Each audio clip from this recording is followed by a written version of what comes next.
കഴിഞ്ഞ ദിവസം എന്റെ വീഡിയോയുടെ താഴെ വന്നൊരു കമന്റ് ആയിരുന്നു ഇത്. പല്ലിനുള്ളിൽ വരുന്ന ദശയെ പറ്റിയിട്ട് ഒരു വീഡിയോ ചെയ്യാമോ എന്നുള്ളതിനെ പറ്റി.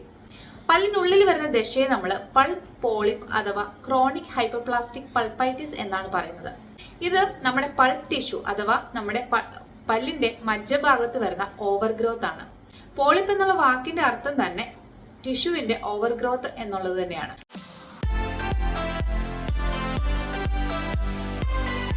ഹലോ ഫ്രണ്ട്സ്, ഞാൻ doctor Ajna Saleem. Welcome to my YouTube channel. ഇന്നത്തെ നമ്മുടെ വീഡിയോ നമ്മൾ സംസാരിക്കാൻ പോകുന്നത് പൾപ്പ് പോളിപ്പിനെ പറ്റിയിട്ടാണ്.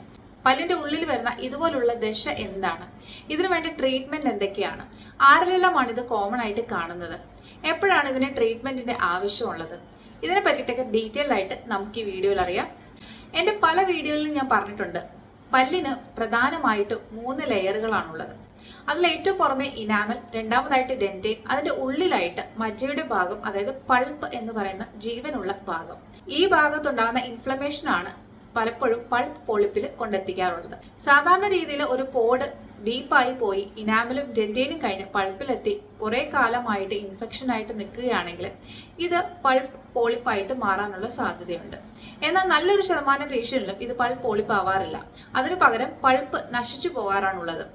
എന്നാൽ ചില ആൾക്കാരിൽ ഇത് പ്രൊലിഫറേറ്റ് ചെയ്ത് പൾപ്പ് നശിച്ചു പോകുന്നതിന് പകരം ഇത് ഓവർ ഗ്രോത്ത് ചെയ്ത് ഇതുപോലെ ദശയായിട്ട് കാണാറുണ്ട്. ഇത് ചവയ്ക്കുന്ന സമയത്ത് പേഷ്യന്റിന്റെ പെയിനും ബുദ്ധിമുട്ടും, അതുപോലെ തന്നെ ഭക്ഷണങ്ങളൊക്കെ അവിടെ കുടുങ്ങുകയാണെങ്കിൽ ഓവറായിട്ട് ബ്ലീഡിങ് വരികയൊക്കെ ചെയ്യും.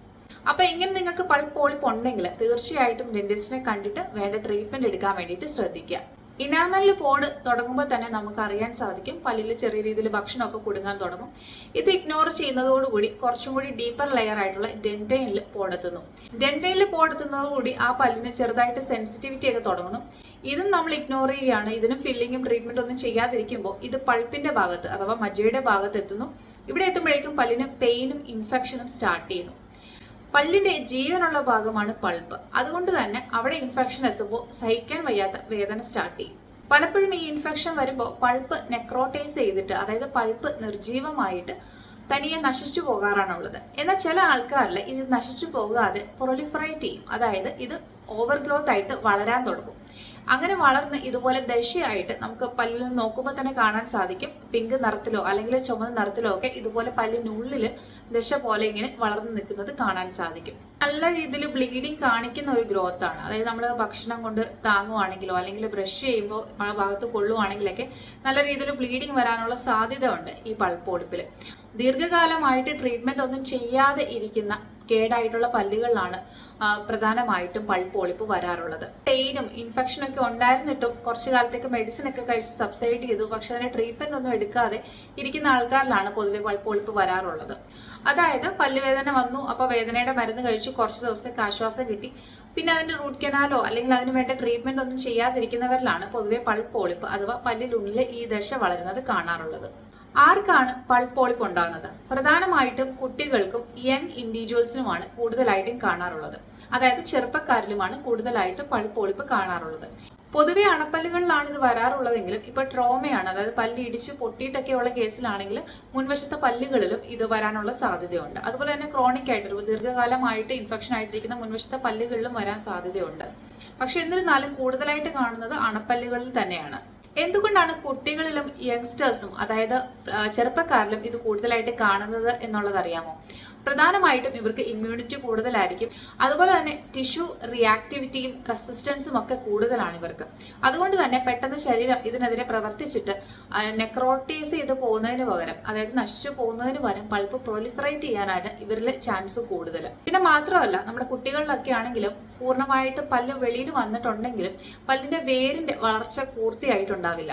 അത് വളരാൻ വേണ്ടിയിട്ട് പിന്നെയും കുറച്ച് സമയം എടുക്കാറുണ്ട്. അപ്പൊ ഈ വേരിന്റെ വളർച്ച പൂർണ്ണമായിട്ടും വേരിന്റെ തുമ്പ് അടഞ്ഞിട്ടില്ല എന്നുണ്ടെങ്കിൽ ഇങ്ങനെയുള്ളവരിൽ ഇതുപോലെ കേടും ഇൻഫെക്ഷനും ഒക്കെ വരുവാണെങ്കിൽ പൾപ്പ് പോളിപ്പ് വരാനുള്ള സാധ്യത വളരെ കൂടുതലാണ്. ഇത് പാൽ പല്ലിലും അതുപോലെ തന്നെ പെർമനന്റ് ആയിട്ടുള്ള പല്ലിലും പൾപ്പ് പോളിപ്പ് വരാറുണ്ട്. ഞാൻ പറഞ്ഞല്ലോ, ഈ വേരിന് പൂർണ്ണ വളർച്ച എത്താത്തത് കൊണ്ട് തന്നെ ഈ അപ്പെക്സ്, അതായത് വേരിന്റെ തുമ്പുഭാഗം തുറന്നായിരിക്കും ഇരിക്കുന്നത്. അപ്പൊ ഇവിടെ ആയിട്ടുള്ള വാസ്കുലാരിറ്റി, അതായത് ബ്ലഡ് സപ്ലൈ കൂടുതലായിരിക്കും. അതുകൊണ്ട് തന്നെ ഇത് പ്രൊലിഫറേറ്റ് ചെയ്യാനും ബ്ലീഡിങ് ചെയ്യാനും ഒക്കെ ഉള്ള ടെൻഡൻസി വളരെ കൂടുതലാണ്. നല്ല വാസ്കുലാരിറ്റി, അതായത് ബ്ലഡ് സപ്ലൈ ഉള്ളത് കൊണ്ട് തന്നെ പേഷ്യന്റിന് ഇത് പൾപ്പ് നശിച്ചു പോകുന്നതിന് പകരം പൾപ്പ് പ്രൊലിഫറേറ്റ് ചെയ്ത്, അതായത് ഗ്രോത്ത് ഉണ്ടാകുകയാണ് ചെയ്യുന്നത്. അപ്പൊ ഇത് കാരണം തന്നെ നമുക്ക് വായിൽ തുറന്ന് നോക്കുമ്പോൾ, ഡയറക്റ്റായിട്ട് പല്ലിൽ നോക്കുമ്പോൾ തന്നെ ഇത് വ്യക്തമായിട്ട് കാണാൻ പറ്റും. ഈ ചിത്രത്തിൽ കാണുന്നത് പോലെ തന്നെ പല്ലിന്റെ നടുക്കായിട്ട് ഇതുപോലെ ദശ വളർന്നിരിക്കുന്നത് നമുക്ക് വ്യക്തമായിട്ട് മനസ്സിലാക്കാൻ സാധിക്കും. പൊതുവെ ഭക്ഷണമൊക്കെ വെച്ച് ചവയ്ക്കുമ്പോൾ ഈ പൾപ്പിൽ പ്രഷർ ചെന്നിട്ടാണ് വേദന കൂടുതലായിട്ട് അനുഭവപ്പെടാറുള്ളത്. അപ്പൊ അതുകൊണ്ട് തന്നെ നിങ്ങൾക്ക് പൾപ്പ് പോളിപ്പ് ഉണ്ടെങ്കിൽ എത്രയും പെട്ടെന്ന് ട്രീറ്റ്മെന്റ് എടുക്കേണ്ടത് അത്യാവശ്യമാണ്. കാരണം ഒരു പക്ഷേ നമ്മളിത് ദീർഘകാലം വെച്ചുകൊണ്ടിരിക്കുകയാണെങ്കിൽ പിന്നെ ആ പല്ല് നമുക്ക് സേവ് ചെയ്യാൻ വേണ്ടിയിട്ടുള്ള ചാൻസ് കുറയാനുള്ള സാധ്യതയുണ്ട്. അപ്പോൾ അതുകൊണ്ട് നിങ്ങൾക്ക് പൾപ്പ് പോളിപ്പ് ഉണ്ടെങ്കിൽ ട്രീറ്റ്മെന്റ് ചെയ്ത് ആ പല്ല് സേവ് ചെയ്യാൻ വേണ്ടിയിട്ട് ശ്രദ്ധിക്കുക. പലരും ഇത് ക്യാൻസർ ആണെന്ന് തെറ്റിദ്ധരിക്കാറുണ്ട്. തീർച്ചയായിട്ടും ഇത് ക്യാൻസർ ഒന്നുമല്ല. ഇത് നമുക്ക് കംപ്ലീറ്റ്ലി ട്രീറ്റ് ചെയ്ത് ശരിയാക്കാൻ പറ്റുന്ന ഒരു പ്രശ്നം തന്നെയാണ്. ലോക്കൽ അനസ്തീഷ്യ കൊടുത്തിട്ട് ഈ പൾപ്പ് പോളിപ്പ് റിമൂവ് ചെയ്യാറാണുള്ളത്. അത് കഴിഞ്ഞിട്ട് പല്ല് സേവ് ചെയ്യാൻ വേണ്ടിയിട്ട് പെർമനന്റ് ടൂത്ത് ആണെങ്കിൽ നമ്മൾ റൂട്ട് കനാൽ ചെയ്യാറുണ്ട്. ഇനി അതല്ല, പാൽപ്പല്ലുകളാണെങ്കിൽ പൾപ്പെക്ടമി ചെയ്യാറുണ്ട്. ഇനി ഇത് രണ്ടിലും പേഷ്യന്റിന്റെ വേരിന്റെ വളർച്ച പൂർണ്ണമായിട്ടും കംപ്ലീറ്റ് ആയിട്ടില്ല എന്നുണ്ടെങ്കിൽ ആ സമയത്ത് നമ്മൾ അപെക്സിഫിക്കേഷൻ എന്ന് പറയുന്ന ഒരു പ്രൊസീജിയർ ചെയ്യാറുണ്ട്. അതായത് വേര് പൂർണ്ണമായിട്ടും അടഞ്ഞു തീരുന്നത് വരെയുള്ള സമയത്ത് ഇൻഫെക്ഷനും പെയിനും ഒക്കെ വരാതിരിക്കാൻ വേണ്ടിയിട്ട് ഈ ഉള്ളിലുള്ള പൾപ്പിന്റെ മധ്യഭാഗം എടുത്തു മാറ്റി ഒരു മെഡിസിൻ വെച്ചിട്ട് അവിടെ സീൽ ചെയ്യാറുണ്ട്. ഈ സമയം കൊടുക്കുമ്പോൾ പേഷ്യന്റിന്റെ വേരിന്റെ ഭാഗം പൂർണ്ണമായിട്ട് ഫോം ആവുകയും അത് കഴിഞ്ഞിട്ട് പേഷ്യന്റെ വേരിന്റെ വളർച്ച കഴിഞ്ഞിട്ട് നമ്മൾ ഭാവിയിൽ റൂട്ട് കനാൽ ചെയ്യാറുമുണ്ട്. ട്രീറ്റ്മെന്റ് ഭാഗത്തേക്ക് കിടക്കാം. പല്ലിന് എത്ര സ്ട്രക്ചർ ബാക്കിയുണ്ടോ അതനുസരിച്ചായിരിക്കും നമ്മൾ ട്രീറ്റ്മെന്റ് ഡിസൈഡ് ചെയ്യുക. ചിലപ്പോൾ ഈ പൾപ്പ് പോളിപ്പ് പ്രൊലിഫറേറ്റ് ചെയ്യുന്നതിനോടൊപ്പം തന്നെ വേരിന്റെ ഭാഗത്തോട്ടൊക്കെ പൊട്ടലുണ്ടെങ്കിൽ തീർച്ചയായിട്ടും നമുക്ക് പല്ല് എടുത്തു കളയേണ്ട ഒരു സാഹചര്യം വരാറുണ്ട്. പല്ലിന്റെ സ്ട്രക്ചർ എത്രത്തോളം ബാക്കിയുണ്ട് എന്നുള്ളതനുസരിച്ചിട്ടായിരിക്കും നമ്മൾ പല്ല് സേവ് ചെയ്യാൻ പറ്റുമോ അതോ ഇത് എടുത്തു കളയണോ എന്നുള്ളത് തീരുമാനിക്കുന്നത്. പൾപ്പ് പോളിപ്പ് നമ്മൾ സാധാരണ രീതിയിൽ ഒരു ലോക്കൽ അനസ്തീഷ്യ കൊടുത്തിട്ട് നമ്മൾ റിമൂവ് ചെയ്യാറുണ്ട്.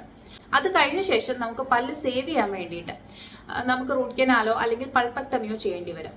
പെർമനന്റ് പല്ലാണെങ്കിൽ റൂട്ട് കനാല്, അതല്ല പാൽപ്പല്ലുകളാണെങ്കിൽ പൾപ്പെക്ടമിയാണ് നമ്മൾ ചെയ്യാറുള്ളത്.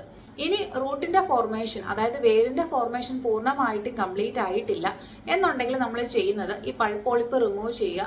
അതുപോലെ തന്നെ നമ്മുടെ വേരിന്റെ ഭാഗം ക്ലീൻ ചെയ്തിട്ട് അപെക്സിഫിക്കേഷൻ എന്ന് പറയുന്ന ഒരു പ്രൊസീജിയർ ചെയ്യാറുണ്ട്.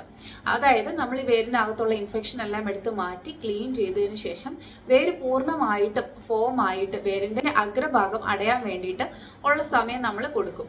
അത്രയും കാലം കഴിഞ്ഞതിന് ശേഷം നമ്മൾ പിന്നെ അത് റൂട്ട് കനാൽ ചെയ്തിട്ട് സേവ് ചെയ്യാറാണുള്ളത്.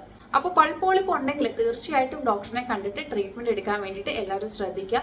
തീർച്ചയായിട്ടും ഇത് ക്യാൻസർ ഒന്നുമല്ല, അപ്പോൾ അതുകൊണ്ട് പേടിക്കേണ്ട കാര്യമൊന്നുമില്ല. എന്നിരുന്നാലും ഇത് ഡെന്റിസ്റ്റിനെ കണ്ടിട്ട് ട്രീറ്റ്മെന്റ് എടുക്കേണ്ട ഒരു പ്രശ്നം തന്നെയാണ്. ഇന്നത്തെ വീഡിയോ എല്ലാവർക്കും യൂസ്ഫുൾ ആയെന്ന് വിചാരിക്കുന്നു. വീഡിയോ ഇഷ്ടമായി ലൈക്ക് ചെയ്യുക, ഷെയർ ചെയ്യുക, അതുപോലെ കമന്റ് ചെയ്യുക. നിങ്ങൾക്ക് എന്തെങ്കിലും ടോപ്പിക്കുകളെ പറ്റി അറിയണം എന്നുണ്ടെങ്കിൽ തീർച്ചയായിട്ടും അത് കമന്റ് സെക്ഷനിൽ കമന്റ് ചെയ്യാവുന്നതാണ്. അതിനെ പറ്റിയിട്ട് ഞാൻ വീഡിയോ ചെയ്യുന്നതായിരിക്കും. വീഡിയോ ഇൻഫോർമേറ്റീവ് ആയിട്ട് തോന്നിയാൽ നിങ്ങളുടെ ഫ്രണ്ട്സിനും ഫാമിലിക്കും ഷെയർ ചെയ്യാനും മറക്കരുത്. Thank you for watching my video. Thank you.